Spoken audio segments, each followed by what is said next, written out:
Podemos tomar nuestros asientos.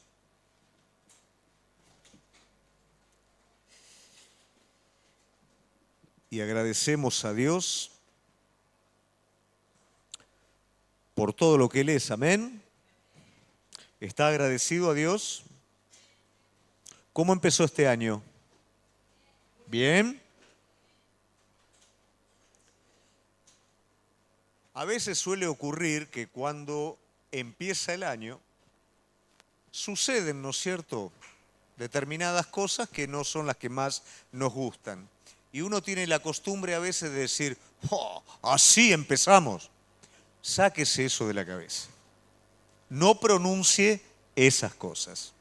Sepa siempre que en la vida espiritual, cuando hay dificultad, es un buen presagio.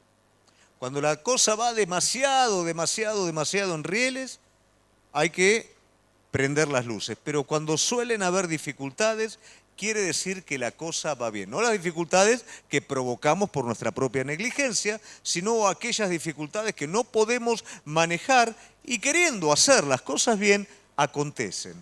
Aunque a usted le parezca mentira, todo eso va a estar aportando y va a dar un valor agregado a su vida. Amén. En esta noche quiero hablar de un principio que es el título del sermón y que es una palabrita sola, y esa palabrita es estabilidad. Pregunta que yo le hago a usted para saber si yo pude escuchar bien la voz del Señor. ¿Cuántos de los que están aquí anhelan estabilidad en su vida? Lo escuché con esta oreja sola, entonces. A ver, pregunto de nuevo. ¿Cuántos anhelan estabilidad en su vida? Entonces lo escuché con las dos, está bien. La estabilidad es un factor fundamental en nuestras vidas, porque de la estabilidad es a partir de donde nosotros podemos realmente crecer. Necesitamos estabilidad para crecer en los distintos aspectos de nuestra vida. Necesitamos estabilidad emocional. ¿Qué pasa en nuestras emociones cuando estamos pum para arriba? Somos capaces de encarar lo que venga. Pero al otro día te levantás y estás pum para abajo. Y decís, ¿qué hice? ¿No? ¿Cómo hago ahora para terminar esto que empecé? Y a veces estamos bien y a veces estamos mal y pensamos, ¿por qué no podemos mantenernos a lo largo del tiempo? Necesitamos estabilidad en lo material. A veces nos parece que todo está asegurado y hay un recorte, hay un cambio, hay algo que nos descoloca y no sabemos qué hacer y nos desestabiliza. En lo familiar, sobre todo cuando tenemos muchos hijos, tenemos un proceso en el que nos ponemos de acuerdo con nuestra esposa, entendemos que la mujer ve distinto que el hombre, la mujer entiende que el hombre ve distinto que la mujer, eso lleva su tiempo y cuando más o menos empezamos a acomodar eso, los chicos comienzan a crecer, entran en la adolescencia y uno dice, ¿y cuándo se va a acomodar todo esto, no? Cuando todo esto se acomode, vamos a estar bien. Cuando la economía se acomode, vamos a estar bien. Cuando mis emociones se acomoden, vamos a estar bien. Pero la realidad es que si no es una cosa, es la otra. Y siempre estamos necesitando en nuestra vida estabilidad. Pero hay algo que nosotros debemos de entender, que la estabilidad no depende de las cosas. De hecho, no lo quiero desanimar, pero usted va a estar continuamente siendo desafiado por la inestabilidad. La estabilidad no es algo de afuera, la estabilidad es algo mucho más profundo. En lo natural hay un sistema que está tanto en lo biológico como en lo mecánico, que se llama homeostasis. No lo busque en la Biblia porque no lo va a encontrar. ¿Qué es la homeostasis? Es la estabilidad frente al desorden. Usted tiene homeostasis en su cuerpo. ¿Por qué? Porque su cuerpo conserva un calor determinado, ya sea que haya calor afuera o que haya frío. Acá en la iglesia estamos en una homeostasis. ¿Por qué? Porque tenemos aire acondicionado. ¿Qué quiere decir esto? Que si afuera hace un calorón tremendo, acá adentro vamos a estar fresquitos. Siempre y cuando no nos corten la luz, ¿no? Eso es homeostasis. En lo mecánico, homeostasis lo podemos ver en un auto. ¿Qué tiene un auto? Amortiguadores. ¿Por qué? Porque el amortiguador absorbe las imperfecciones del camino y usted va tranquilito adentro. Afuera no hace la rueda, pero usted va adentro tranquilo. Eso es homeostasis. Y esa homeostasis va a depender siempre, esa estabilidad frente al caos, va a depender siempre de un fundamento sólido. Yo cuando era joven, mucho más joven, cuando era adolescente, yo hacía una disciplina con mi padre que se llamaba tiro al platillo. Se tiraba con una escopeta muy, muy fuerte, muy grande, de un calibre muy elevado, a un pequeño platillo que salía. El retroceso que hacía ese arma era muy, muy fuerte. Yo no era en ese entonces muy, muy grandote. ¿Y qué hacía? Yo me paraba más o menos con miedo. El miedo que te hace, te lleva a cerrar las piernitas. Imagínate, cerraba las piernitas, agarraba la escopeta, cuando disparaba me tiraba para atrás. Olvídate de pegarle algún platillo. Hasta que vino uno de estos viejos tiradores y me dijo, no, mira, pibe, esto es así. Me pateaba la pierna, ¿no? Me dice, poné la pierna acá, poné la otra pierna acá. ¿Así? Y por primera vez le pegué un platillo. Y después ya lo podía seguir y el retroceso a mí no me movía. ¿Por qué? Porque había logrado una buena base. El principio de la estabilidad siempre va a ser un buen fundamento, una buena base. En el principio, en las fuerzas navales, buscaban tener artillería pesada para poder tener mejor efectividad. ¿Y qué hacían? Montaban en los barcos cañones muy, muy, muy grandes y no solamente no le pegaban a ningún lado, sino a veces los cañones daban vuelta al barco. La solución no era un cañón más grande. ¿La solución cuál era? Un barco más grande, más ancho. En nuestras vidas, el fundamento es lo esencial para que nosotros podamos vivir esta homeostasis, para que nosotros podamos tener este equilibrio en medio de las situaciones que nos rodean. Cuando nosotros en la palabra de Dios vemos hombres inamovibles enfrente de situaciones de dificultad, ¿qué vamos a ver en estos hombres? Que tenían un fundamento espiritual lo suficientemente sólido para que nada los moviera. Ahora vamos a ver nosotros a través de la palabra de Dios cómo es este asunto del fundamento espiritual y vamos a tomar el ejemplo de la vida de un hombre que pudo comprender y que a través de un proceso logró entender que el cambio no era necesariamente afuera, sino tenía que ver con que en su vida realmente hubiera un fundamento espiritual sólido.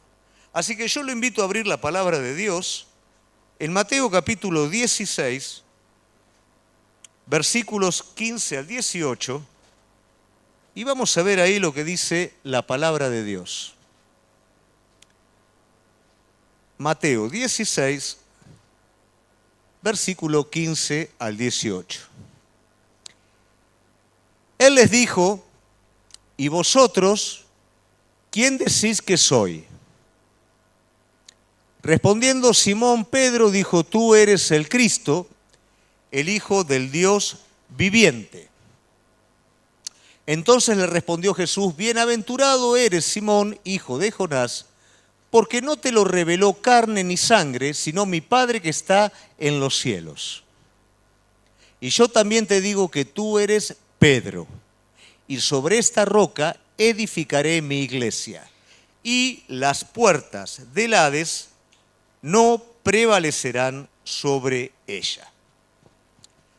En esta situación Jesús le está preguntando a todos sus discípulos, porque sus discípulos lo seguían, pero todavía había una cierta inestabilidad en ellos. Entonces Jesús le está queriendo dar estabilidad a sus discípulos, pero para esto ellos tenían que definir quién era el que estaba enfrente de ellos. Muchas veces para que la estabilidad esté presente en nuestras vidas, tenemos que definir cuál es el lugar que Cristo está ocupando en nuestras vidas.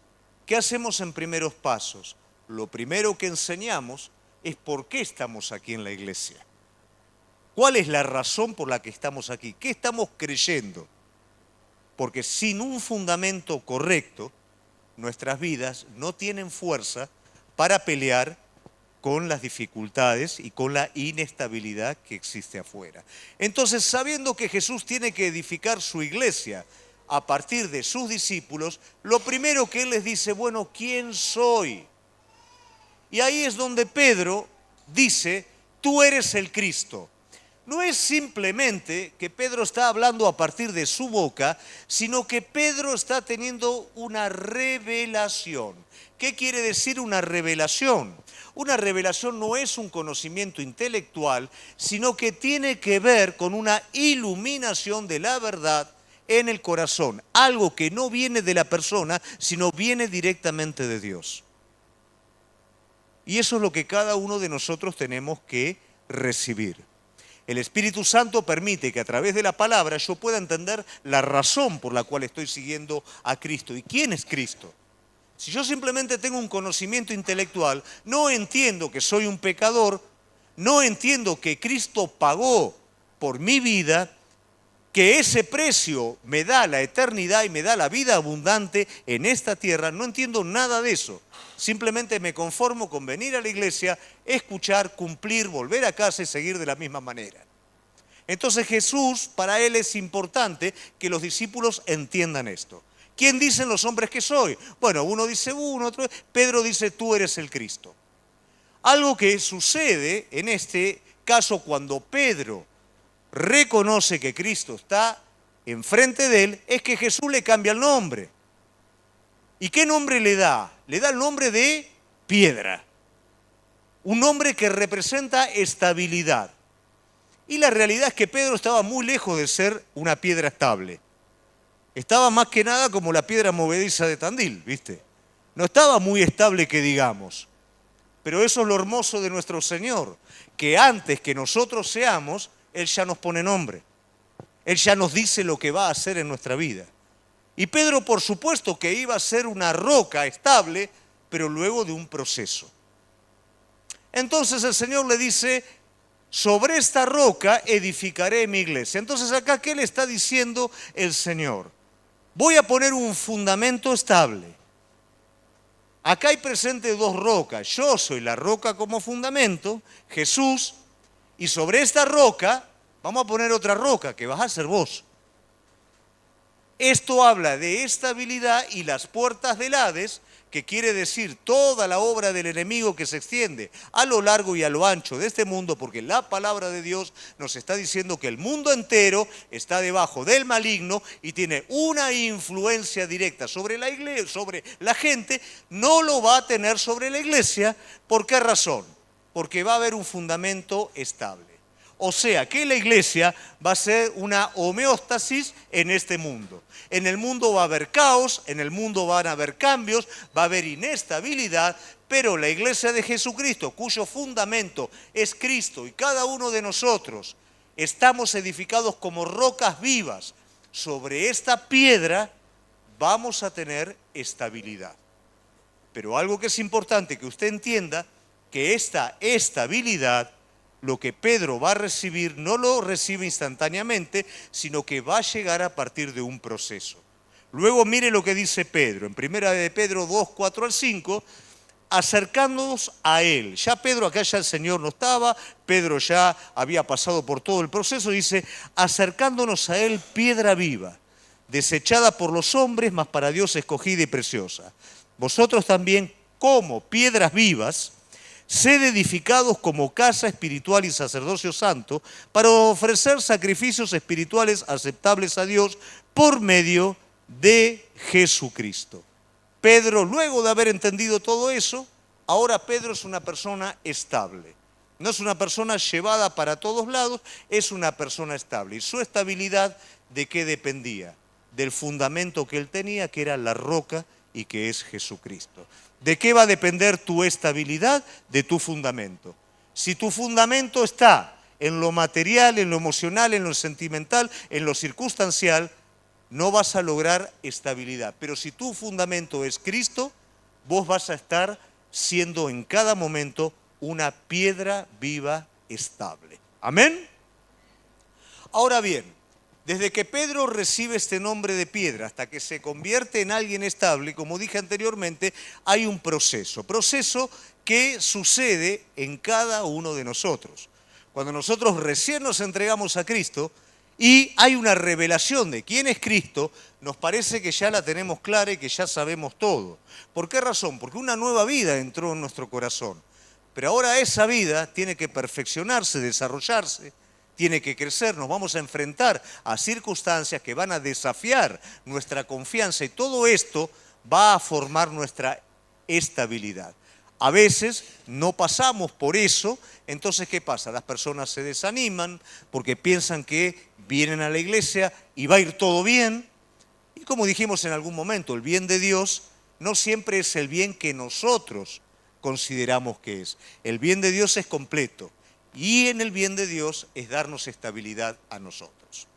Entonces, por todo este proceso que pasa el apóstol Pedro, los distintos aspectos que intervienen son, por ejemplo, rendirse a la soberanía de Dios.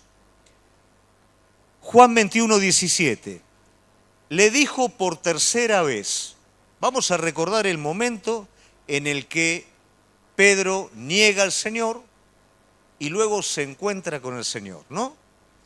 Le dijo por tercera vez, Simón, hijo de Juan, ¿me quieres? Y Pedro se entristeció porque la tercera vez le dijo, ¿me quieres? Y le respondió, Señor, tú lo sabes todo, tú sabes que te quiero. Jesús le dijo, apacienta mis ovejas. Cuando recién nos entregamos al Señor de la misma manera que Pedro, nosotros consideramos que el Señor tiene que ser ayudado por nosotros. Que si nosotros no lo ayudamos al Señor, el Señor no va a poder.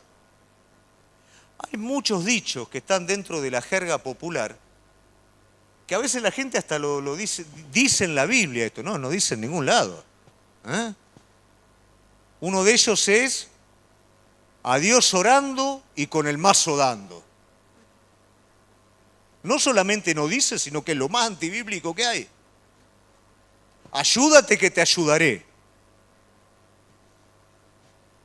Es Dios el que hace la obra. Y somos nosotros los que vamos detrás. Siempre es Él, siempre estuvo. Aún antes que vos lo hayas conocido, desde el momento en el que vos fuiste engendrado y en la eternidad, Él te conoció. Pero nos cuesta mucho comprender lo que es la soberanía de Dios. Nos cuesta mucho entender que siempre Él está ahí. Entonces nosotros consideramos que Él está en el momento bueno y en el momento malo está mirando para otro lado y se le escaparon nuestras cosas de las manos. Se distrajo. Y que si yo no le aviso, Él no se da cuenta. ¿O acaso los apóstoles no hicieron eso en la barca? Señor, ¿no te da cuidado que perecemos? O Marta no le dijo eso en la casa. Señor, ¿no te da cuidado que me está dejando limpiar sola la casa? Cuando no entendemos la soberanía de Dios, como nuestra naturaleza caída creemos que estamos a la par de Dios, somos nosotros los que lo queremos ayudar. Y Pedro lo quiso ayudar en muchas ocasiones a Jesús y por supuesto que el fracaso en su vida fue rotundo.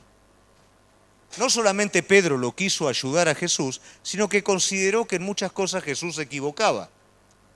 Y no se horrorice mucho porque usted y yo muchas veces creemos que se está equivocando, ¿o no? Entonces no se horrorice. Pero Señor, ¿estás seguro? Y más o menos la maneja, ¿no? ¿Seguro que esto es así? ¿Seguro que es como dice tu palabra? Porque mirá lo que siento y lo que me pasa. Jesús le dijo, Pedro, me vas a negar. Yo te voy a negar. De ninguna manera. Aunque todos ellos te nieguen, yo jamás lo voy a hacer. Ignorando la soberanía. Ignorando que realmente Él es el que tiene el poder. Yo a veces escucho cómo la gente habla de Cristo cómo la gente habla de su relación con Él. Y pareciera ser más un amuleto religioso que un Señor que guía la vida de la persona. A veces, sí, yo le dije al Señor que si no, yo no me animaría. Pero bueno, algunos lo hacen. No entendemos la soberanía de Él, que todo lo cubre en todo. Soberanía es señorío. Que Él creó el hábitat en donde vos y yo vivimos. Que Él mismo hizo la homeostasis, por lo menos física, para que podamos habitar, pero también está el equilibrio espiritual que nos quiere dar para poder habitar de manera plena. Y esa es su soberanía. Pero Pedro todavía no entendía que era soberano y todavía creía que el Señor necesitaba de las cualidades de Pedro. Y finalmente se produce algo que es doloroso. Cuando vos te crees que sabés más que Dios, hay un momento en el que Dios en su amor y en su misericordia permite que atravieses por algo en lo que te des cuenta que no solamente no sabés más que Él, sino que hasta que vos puedas estar en contra de Él. Aquel que dijo, jamás te voy a negar, lo negó 3 veces. Aquel que dijo, mi vida voy a dar por vos, salvó su vida escapando, mintiendo, maldiciendo. Jamás él pensó que podía llegar a eso, pero aquel que es soberano sabía que sí. Cuando Dios habla a tu vida, a través de la palabra, a través del Espíritu Santo, y vos te sentís tan seguro, y sentís que tiene más peso aquello que vos creés que lo que Él está diciendo, no te olvides de su soberanía. Es como un padre que guía al niño y le dice, no te metas por ahí porque vas a hacer lío. Papá, yo soy grande, yo sé. Y el papá tiene cada cicatriz de la vida, ¿no es cierto? Que por eso le está diciendo, no te metas ahí. Yo ya me metí ahí, no me fue bien, no te metas ahí. Nuestro mismo Señor, que caminó por el camino que nosotros caminamos como hombre, siendo soberano de todas las cosas, le está diciendo, Pedro, va a pasar esto.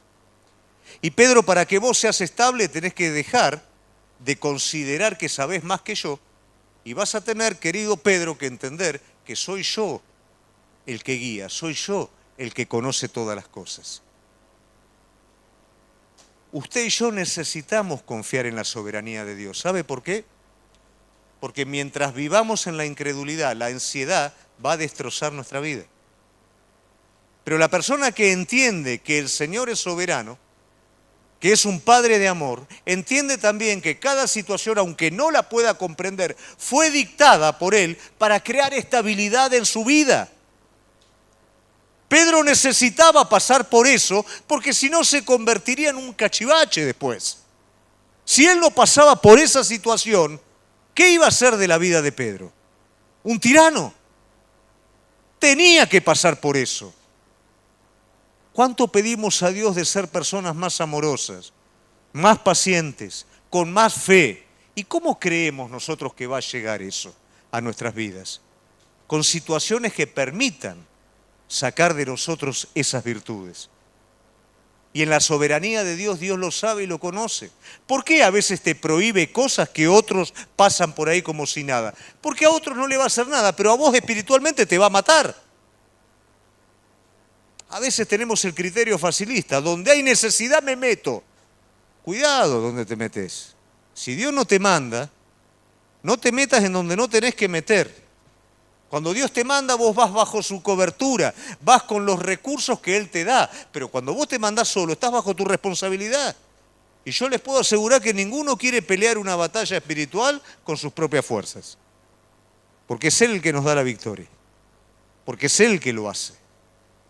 Entonces es esencial que nosotros aprendamos a confiar en la soberanía de Dios. Yo no sé lo que el Espíritu Santo está hablando sobre tu vida. Y capaz que está hablando algo totalmente diferente a tu propia perspectiva y a tu propia realidad temporal. Pero no te quepa la menor duda que si Él te lo está diciendo, de aquí a poco eso viene. Lo ideal es que vos estés preparado, que lo creas y que lo vivas como tal. Es fundamental para poder ser estables, creer y confiar en la soberanía de Dios. No importa lo bueno o lo malo que esté sucediendo, importa lo que Él diga que va a pasar y que va a ser. Y eso es absoluto. ¿Amén? El segundo paso es el aprendizaje del Espíritu. Cuando usted escucha el Evangelio, la comisión señala predicar la palabra y hacer ¿qué? Hacer discípulos.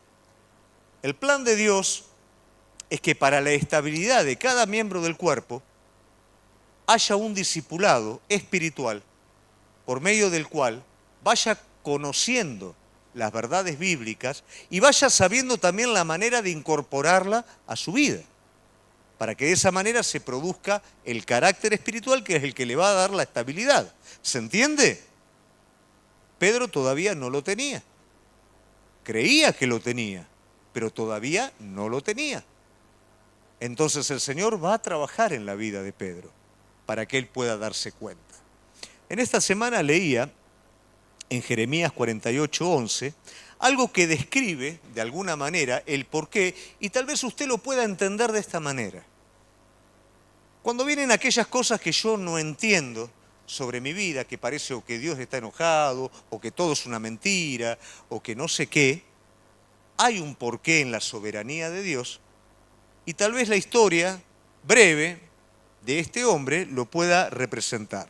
Jeremías 48:11 dice: quieto estuvo Moab desde su juventud, y sobre su sedimento ha estado reposado, y no fue vaciado de vasija en vasija, ni nunca estuvo en cautiverio.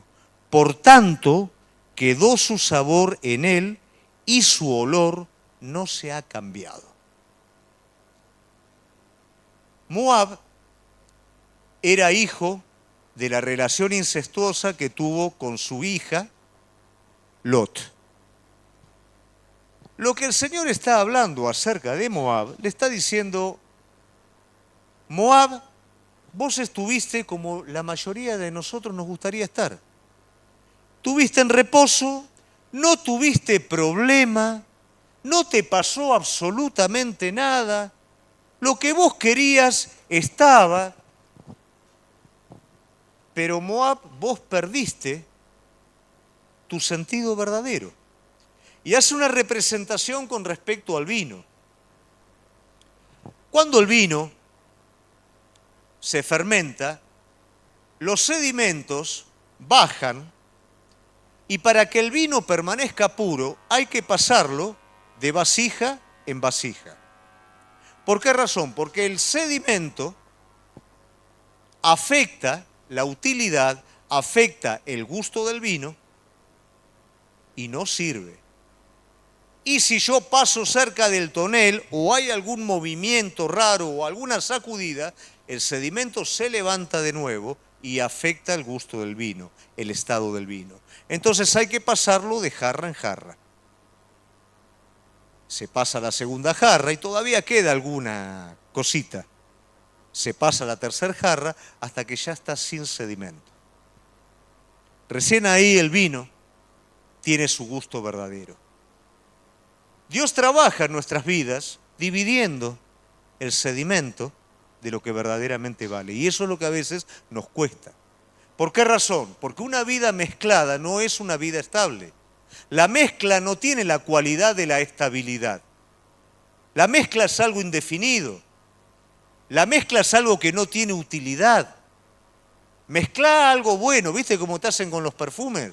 Que te dicen Chanel con Y, ¿viste? Y te meten agua en el perfume. En 2 gotitas de Chanel te ponen 3 litros de agua y te hacen un perfume, una mezcla que no sabés ni pierde su función. Te lo pones y te dura entre 5 y 10 minutos, si es que te dura. Pierde su función, es barato, no lo quiere nadie. Lo olés y te das cuenta a los 2 kilómetros que es una falsificación. La mezcla deteriora el sentido de las cosas. Y en la vida del Hijo de Dios, la mezcla entre la carne y el espíritu deteriora nuestras vidas. Vos escuchás a una persona hablar de Jesucristo, qué lindo cómo habla esta persona, y después lo ves afuera que alguien le pasó al lado cerquita del auto y está, andás a ver diciéndole qué por la ventana, y vos decís, ¿qué pasó acá? Tan lindo habla acá y tan feo habla afuera. Se comporta acá de una manera y niega afuera. La mezcla es lo más inefectivo que hay en la vida cristiana, no solo como testimonio, sino para nuestras vidas también. Cuando hay mezcla, no hay efectividad. Pedro creía que tenía algo puro y se dio cuenta que no lo tenía, porque vino la dificultad, movió los sedimentos, se mezcló con el vino, ¿y qué hizo Pedro? Escapó, huyó. Lo mismo sucede en nuestras vidas. Entonces el Señor entiende esto y trabaja con nuestras vidas. Muchas veces nuestras vidas están aferradas de medios superficiales, artificiales, y no fundamentadas en algo sólido. Entonces, cuando viene el movimiento, cuando viene la dificultad, ese medio artificial se desvanece y yo quedo a la deriva. Recordaba mientras predicaba la palabra, ¿no? Cuando David trae el arca a su ciudad. ¿Qué hace David? Hace un carro que yo no te puedo explicar. Con todos los chiches que vos te puedas imaginar. Un carro nuevo, con una yunta de bueyes nueva, que jamás habían sido ni golpeados ni llevados, ¿no es cierto? Era algo, un carro en esa época era como decir, qué sé yo, el mejor auto, ¿no? Él puso el arca. Y si él llegaba a la ciudad con ese carro, los ojos de la gente, ¿dónde iban a estar puestos? En el carro, no en el arca. Por eso, él instituyó que el arca fuese llevada por los levitas de manera solemne, para que realmente la santidad de Dios fuera la que resaltara. Esa mezcla del carro nuevo, que era una forma filistea de llevar a sus dioses, con el arca de Jehová, que guardaba la presencia santa del Señor y tenía que ser llevada de una manera solemne, no podían estar juntas. Eso trajo como resultado muerte. La mezcla trae como resultado muerte. La mezcla trae como resultado tibieza espiritual. La mezcla trae como resultado adormecimiento. La mezcla trae como resultado ineficacia. No sirve ni para el mundo ni sirve para Cristo.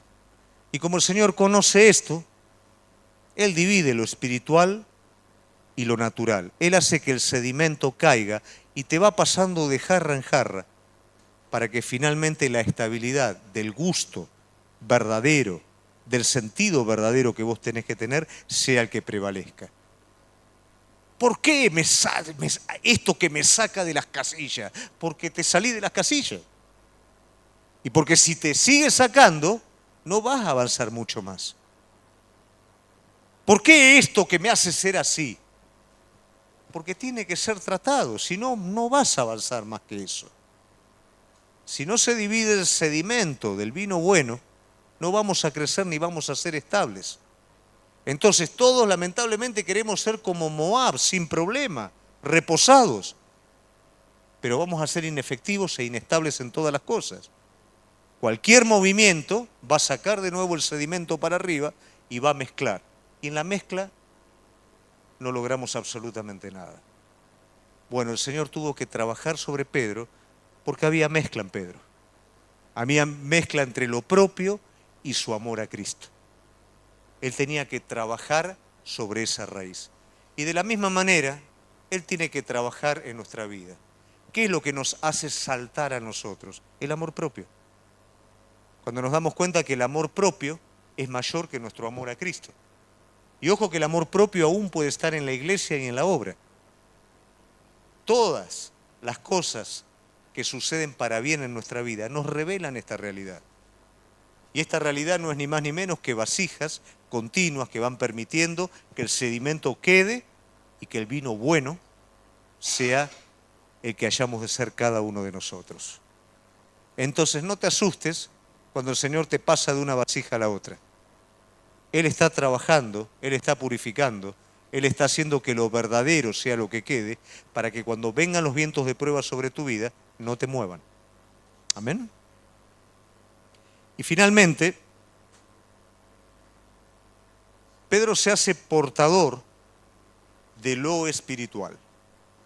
Lo primero que recibe Pedro, que es lo que a él lo envalentona tanto, que es que saca fuera demonios, que predica y que tiene autoridad, recibe algo superficial. Jesús sopla sobremente sobre ellos. Vayan en mi nombre, hagan. Señor, los demonios, todo muy lindo. Pero todavía adentro es Moab, todavía adentro está todo mezclado. El Señor les permite algo, pero no quiere decir que ellos ya sean. No quiere decir que Pedro ya sea eso, porque después no pueden echar fuera demonios, después salen corriendo. Todavía no había una estabilidad interior. A veces en la iglesia, en los caminos del Señor, hacemos algunas cosas y algunas cosas salen bien por gracia de Dios y por bendición sobre la iglesia. Pero no quiere decir que nosotros ya seamos eso. Que una vez salga bien algo, no quiere decir que eso ya es posesión nuestra. ¿Cuántas personas se han largado de esa manera al ministerio y a un montón de lugares y luego fracasaron? Porque todavía no habían sido formados. Y el Señor lo sabía esto. Sabía que un soplo no alcanzaba, que todavía Pedro no era portador, ¿no? Si nosotros todavía no somos portadores, probablemente hagamos lo opuesto. ¿Por qué? Porque va a haber en nosotros una religión y no una vida espiritual. Una religión es una apariencia. Una religión es mostrar algo, pero una vida espiritual es ser algo y es completamente distinta.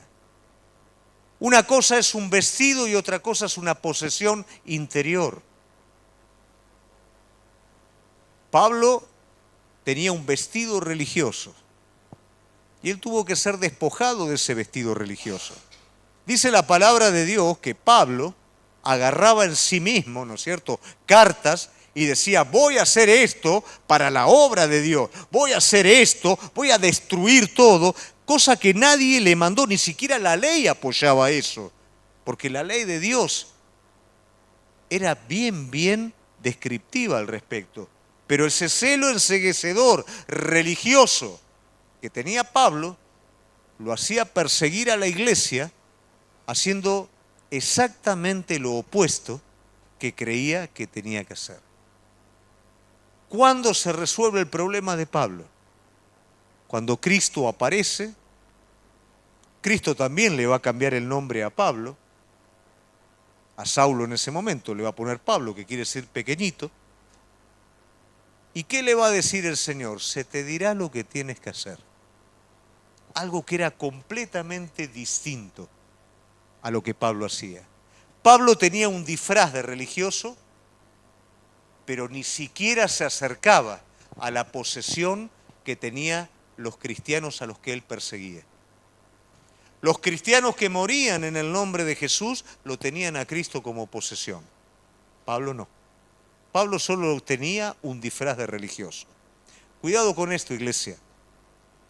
Muchas veces tenemos vestidos religiosos y no tenemos la posesión de Cristo en nuestro corazón. Cuidado con esto, porque lo que realmente nos va a hacer efectivos en la obra de Dios, en nuestra vida, en nuestra familia, es la vida auténtica de Cristo en nuestro corazón. Tu esposa no te quiere ver a vos mejorado, tu esposa quiere ver a Cristo en vos. Tu esposo no te quiere ver mejorado, quiere ver a Cristo en vos. Tus hijos quieren ver a Cristo en sus padres. Los padres quieren ver a Cristo en sus hijos. Es la vida de Cristo, la posesión que realmente nosotros tenemos. Es el fundamento que nos permite ser estables.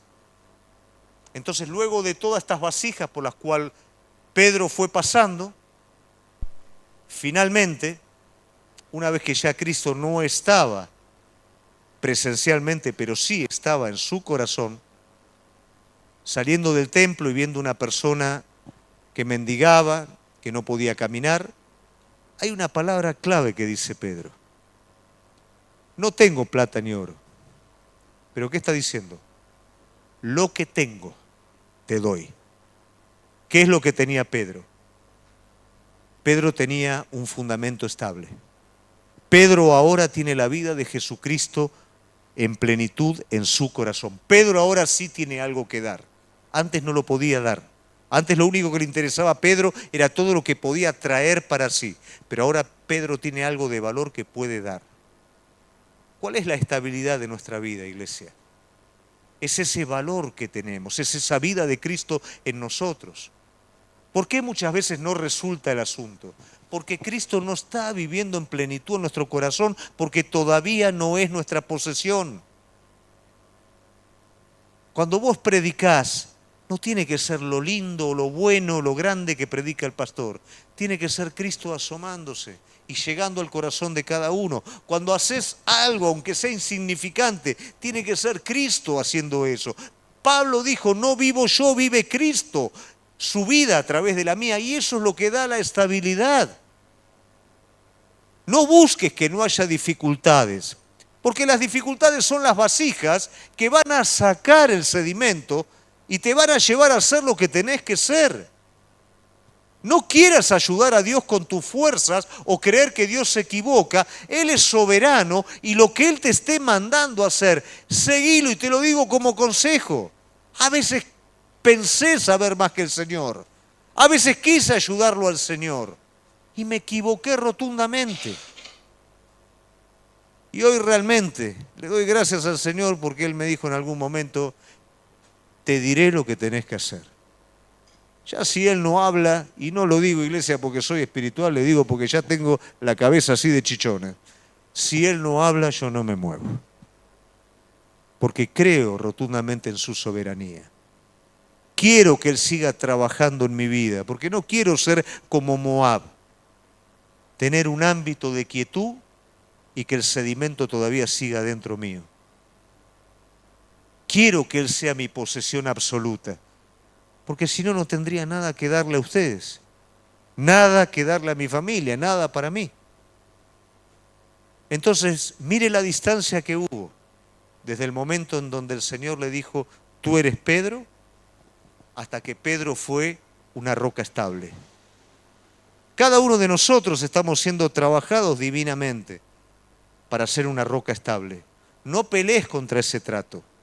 No luches contra el soberano. No creas que el soberano se equivoca en lo que está haciendo.